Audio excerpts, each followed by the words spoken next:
Welcome to Car Key Solutions, car key and vehicle security expert. A topic today about Mercedes ignition switch, electronic ignition switch, and mainly a sprinter.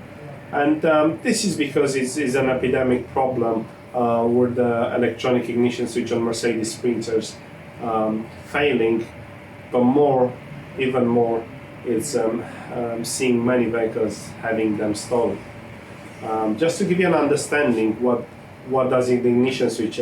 Ignition switch basically stores all the immobilizer information data, and unfortunately, this is an easy accessible item in a Mercedes Sprinter, and obviously the bad guys around they found a way to get a Mercedes Sprinter stolen. So what we want to draw attention is that this part in the Mercedes Sprinters, it needs to have better protection, and we're talking about even quite late vehicles up to 2017.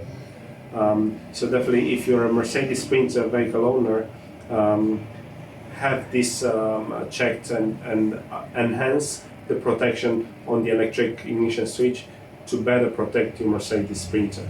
Thanks for watching Car Key Solutions, and if you want to find how you should do that on your Mercedes Sprinter, do give us a call and we'll be more than happy to assist you. Thank you.